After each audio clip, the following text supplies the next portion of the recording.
প্রিয় মুক্তিকামী ছাত্র জনতা, আমরা দেখতে পাচ্ছি যে আমাদের এই অভ্যুত্থান এবং বিপ্লবের পরেই দেশে অরাজকতা নাশকতা করছে ফ্যাসিস্ট এবং তাদের দোসররা। আমরা দেখতে পাচ্ছি যে বিভিন্ন জায়গায় এখন গোলাগুলি চলছে, মন্দিরে হামলা হচ্ছে এবং নাশকতা ও লুটপাট করছে। আমরা মনে করি আমাদের যে ছাত্র নাগরিকদের অভ্যুত্থান তাকে নস্যাৎ করার জন্যই পরিকল্পিতভাবে এই ধরনের ঘটনা হচ্ছে। আমরা মুক্তিকামী ছাত্র জনতাকে সজাগ এবং সতর্ক থাকতে আহ্বান জানাচ্ছি এবং আমাদের যে অন্তর্বর্তীকালীন সরকার, আমরা সেই সরকারের প্রস্তাবনা 24 ঘন্টার সময় নিয়েছিলাম। জরুরি পরিস্থিতি মোতাবেক আমরা এখনই তার একটি রূপরেখা ঘোষণা করছি।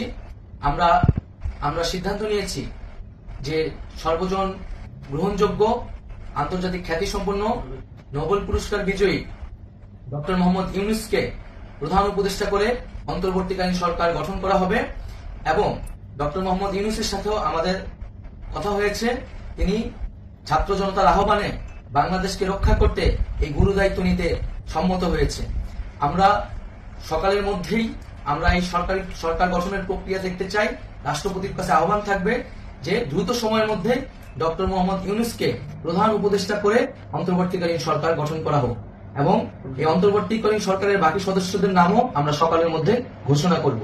প্রিয় বন্ধুগণ, দেশে যে অরাজকতা চলছে, মানুষের জীবনের নিরাপত্তাহীনতা চলছে, সেজন্য আমরা রাষ্ট্রপতির কাছে আহ্বান জানাচ্ছি দেশে আইন শৃঙ্খলা পরিবেশ ফিরিয়ে আনার জন্য দ্রুত সময়ের মধ্যে কার্যকর ব্যবস্থা নিতে হবে এবং আইন শৃঙ্খলা বাহিনীকে সহযোগিতা করার জন্য মুক্তিকামী ছাত্র জনতাও রাজপথে থাকবে এবং অন্তর্বর্তীকালীন সরকার গঠন না হওয়া পর্যন্ত মুক্তিকামী ছাত্র জনতাকে রাজপথে থেকে তাদের যে অভ্যুত্থান, সেই অভ্যুত্থানকে রক্ষা করতে হবে। প্রিয় বন্ধুগণ, আমরা রক্ত দিয়েছি, শহীদ হয়েছি।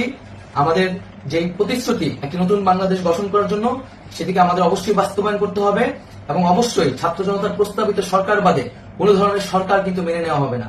আমরা বলেছি কোনো ধরনের সেনাশাসিত সরকার অথবা সেনা সমর্থিত সরকার অথবা এই ফ্যাসিস্টদের দোসরদের কোনো বি টিম সরকার কিন্তু আমরা মেনে নিব না। কোনো গণবিরোধী সরকারকে মেনে নেওয়া হবে না।